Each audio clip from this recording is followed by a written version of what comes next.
trouble sleeping again. I know, it's really hard to shut your brain off after a long day where you've been busy and working and doing a million things you have to do throughout the day.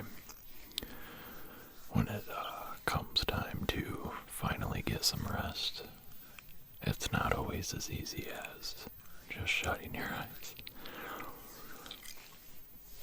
But that is what I'm here for. I'm going to help you get to sleep, hopefully.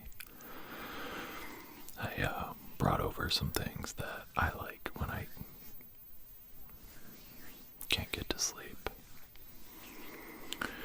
So it's going to be all about you and what you want so you can fall asleep. So if any of this isn't relaxing you and it's not getting you to sleep, let me know.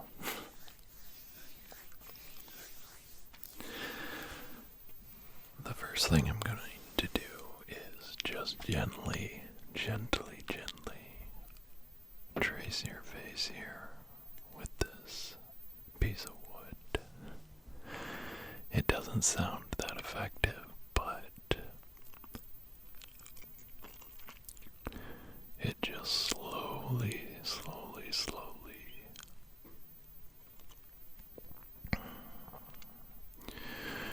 grazes your skin, so it's a little bit of a tickle.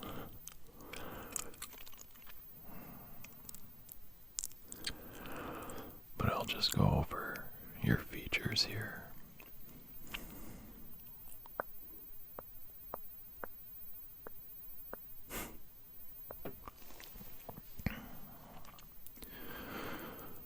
There's something about just the light contact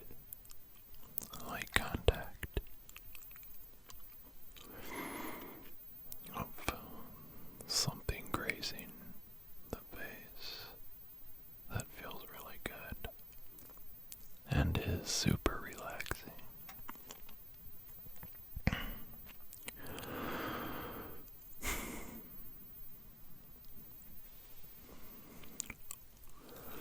I'll go right here too.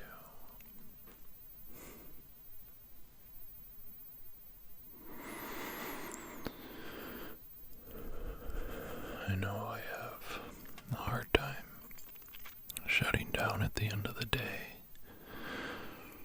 It's just emptying your mind is what I find to be the hardest thing.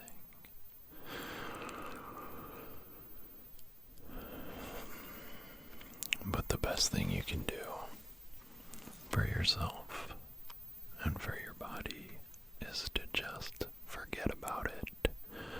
Forget about it.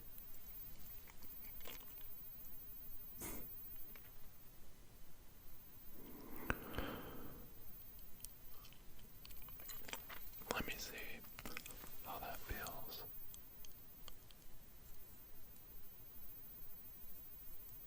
Yeah, I think it feels nice.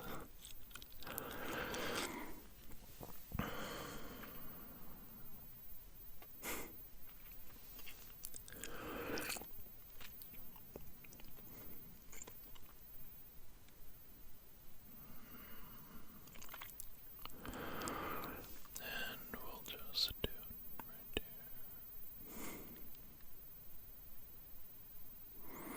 here. And just make sure you focus on your breathing. Just breathe in and out in your mouth and out your nose. In your mouth, out your nose, very slowly, very slowly.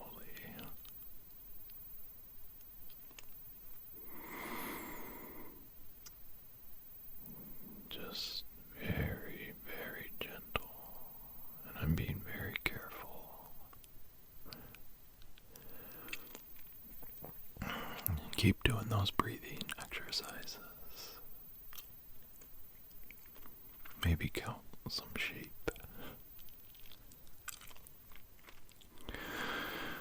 Okay. Now,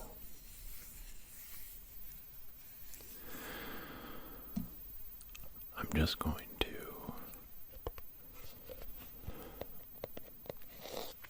give you a little scalp and temple massage with some lotion here. Let me open this up and get a little bit.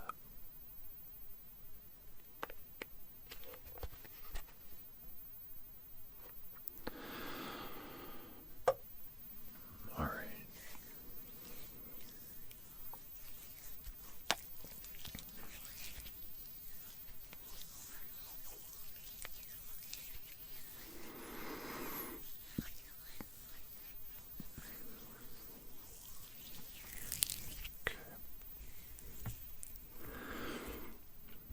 Just a little bit. Just a little bit of lotion. Yeah, just close your eyes there. Close your eyes.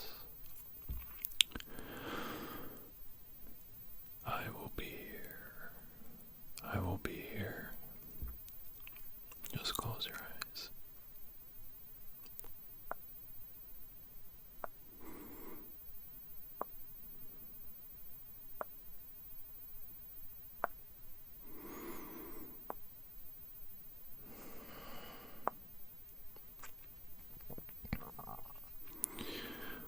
Let yourself drift off.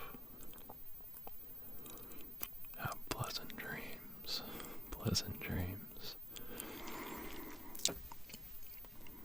Maybe you're in a meadow. A meadow.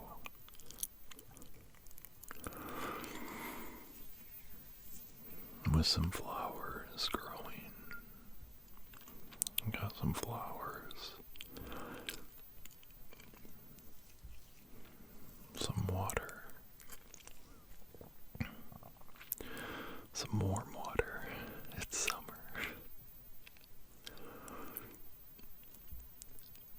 And maybe you're just laying in the grass,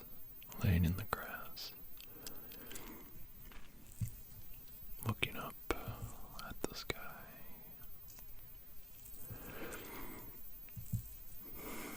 Watching the clouds pass.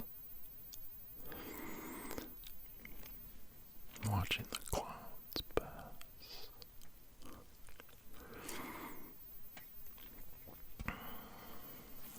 With the gentle sound of trickling water.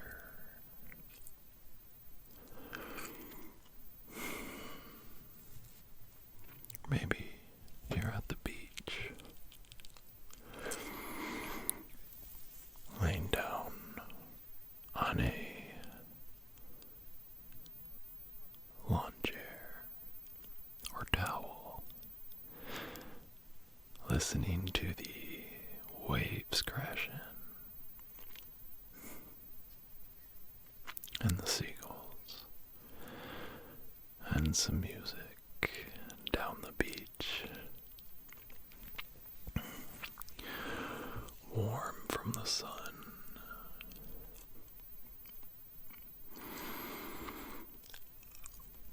Picture it. Picture yourself there.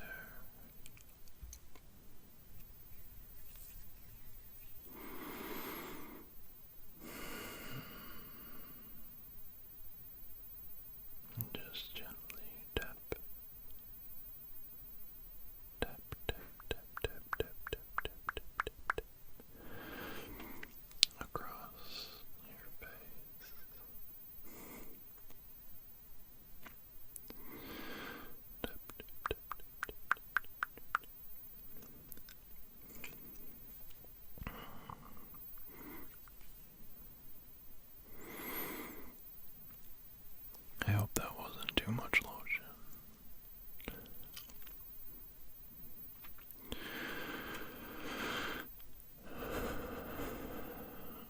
Just gently, gently passing across. Gently, gently.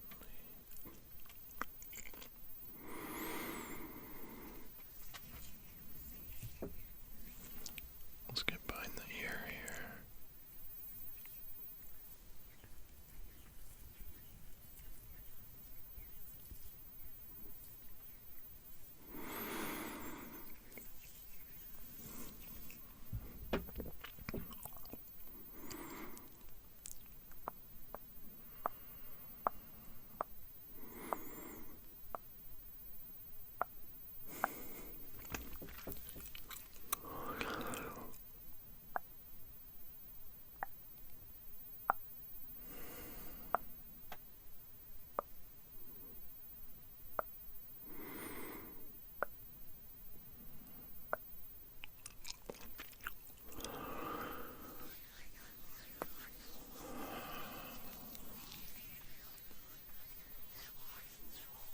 Okay.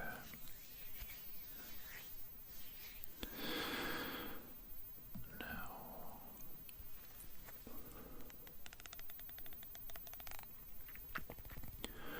I'm going to use this comb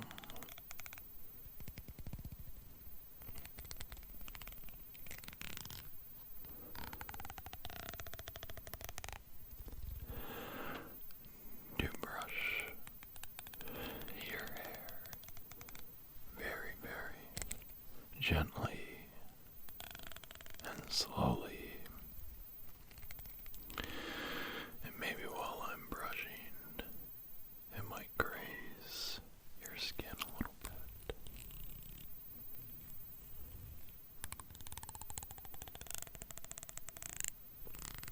Okay. We'll start right here.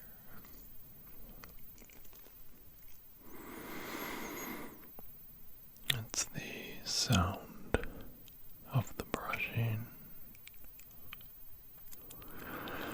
mixed with the feeling of the bristles. The feeling of the bristles.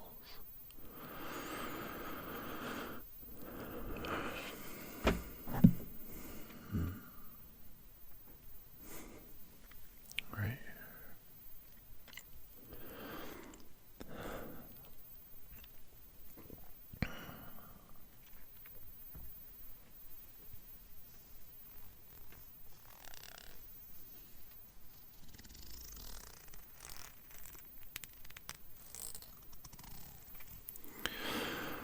Which one of those scenarios earlier relaxes you more? The beach or the meadow?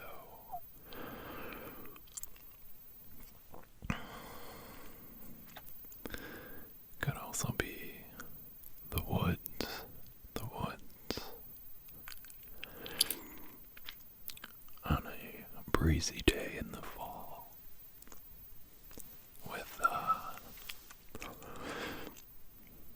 leaves falling and crunching on the leaves as you walk.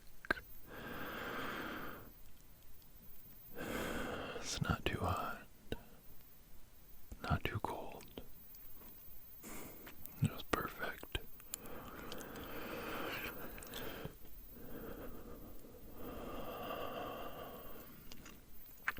Can't really hear much other than the sound of the leaves beneath your feet, the branches moving in the wind, and maybe a few birds.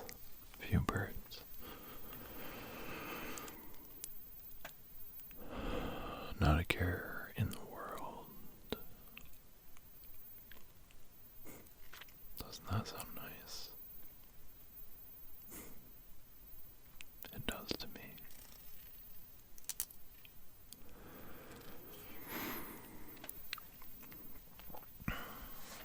Get that.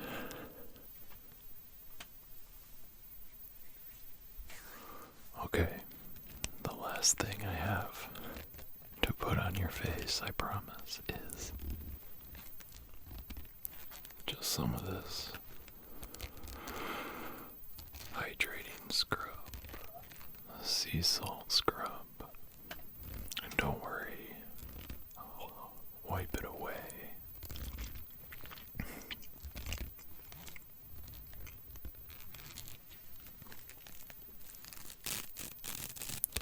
Just let me open this up real quick.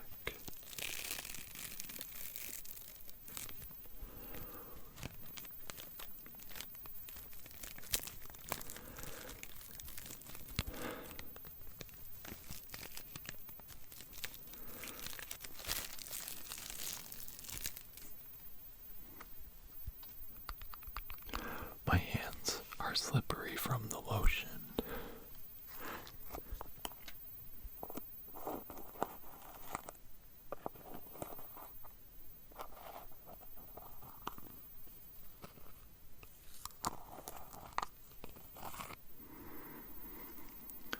Oh yeah, and this is that scrub that had the rose in it.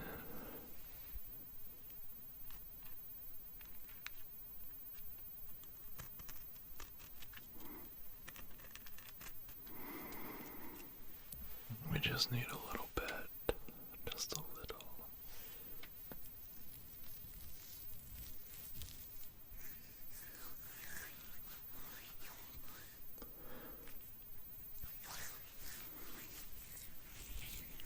And we'll just let this melt into your skin. We'll just let it melt right into your skin.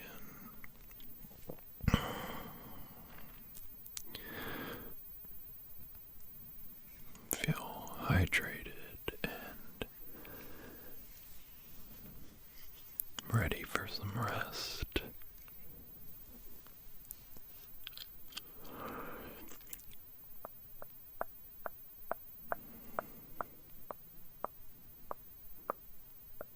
Don't worry, I'm not going anywhere.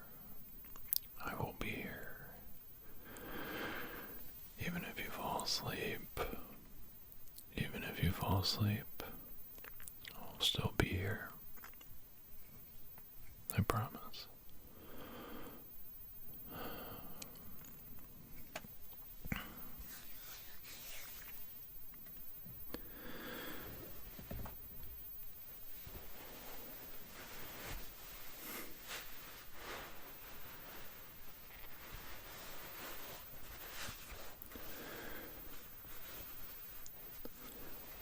Let's just get a little bit of that still left on there.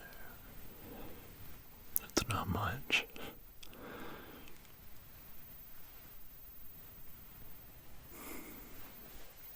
Okay.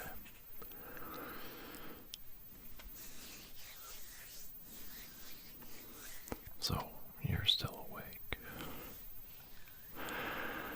How about I read you a story?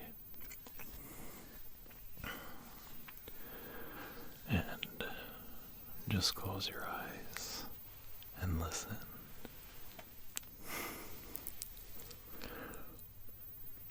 I know you've seen this book before, but it's my favorite book for bedtime stories.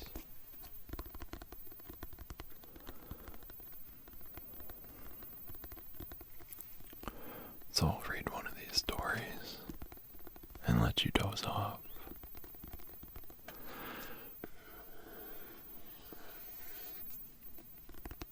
Alright.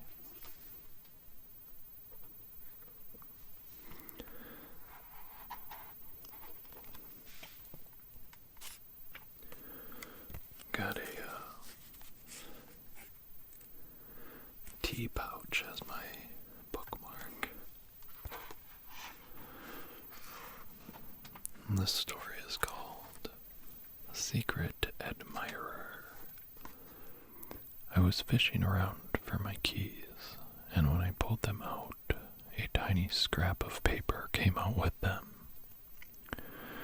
It caught in the wind for a moment, and I quickly reached up to snatch it back.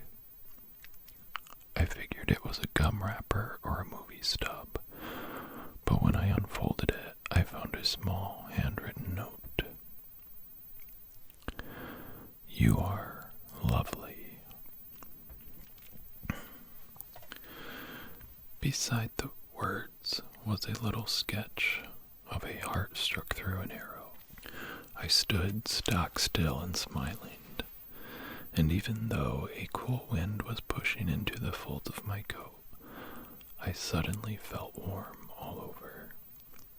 I slipped my key into the lock and opened my front door, then closed the door behind me and read the note again, although it was just 2 words, so I guess reading wasn't really what I was doing. Instead, I was letting the feeling of being thought of fondly by someone somewhere wash through me. It felt like giddiness and warmth, and an excited hollowness in my stomach.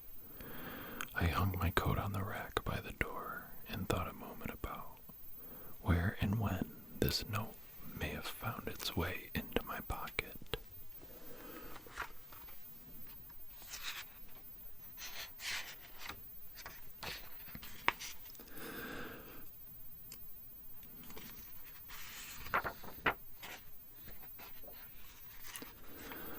I'd started the day at the bakery and had draped my coat over the back of a chair as I sat and sipped on a coffee.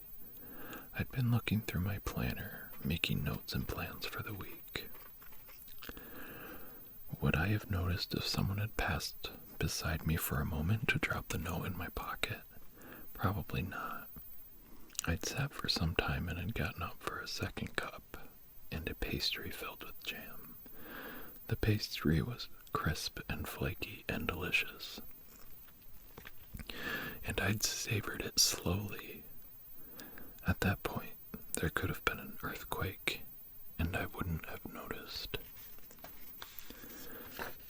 From there, I'd walked to the library, but no, I'd gone through the park first, where they were setting up booths for an artist market. I stopped up a few people whose tent flap had come loose and was rippling in the wind. We wrestled it back to its fastenings, and I'd even helped them roll a few pumpkins into their booth. They had baskets of handmade crafts for fall decorating, and I looked through them for a few minutes. There were wreaths of deep orange and red oak leaves, and some spooky bats made with wire and nylon to hang from your front porch. They had skulls and spiders crafted from origami paper in a bag of Honeycrisp apples. They tossed me an apple to thank me for my help, and I slipped it into my bag for later. I didn't think the note could have been passed to me then. The market had been busy unpacking and setting up. I carried the note to my sofa beside the big bay window and looked out over the street. The wind was still blowing and the air was swirling with the tiny pale yellow locust leaves from the trees that lined the curbs. Their leaves were so small and light that they floated in each time I opened the front door. I thought of them spinning and drifting on the wind, and wondered if this note had done the same thing. Maybe it had already passed from admirer to admired, and from there floated accidentally into my pocket. But it wasn't creased, and the edges weren't worn. It had been folded and unfolded only once by the hands who wrote it, and then my own. I looked with a keen eye at the handwriting and the heart, but couldn't see anything I recognized. I thought back to where I'd gone from the park. The library had been my next stop. I'd meant to just push the books I was returning through the slot in the door and be off to my next errand, but I'd gotten a bit cold, and when I looked through the window at the people browsing browsing the shelves and the big overstuffed couches in the reading room, I'd been pulled right in. I walked past the reference desk and went to the wall of magazines and newspapers. I loved this part of the library. I couldn't subscribe to all the magazines I wanted to read each month, but the library could, and it meant that I got to read articles and look at glossy pictures and thumb through pages to my heart's content. I plucked a few from the wall, one about archaeology, which promised a look inside a recently discovered tomb. One with stories and pictures about new ideas in architecture, and one with hearty recipes for cold weather.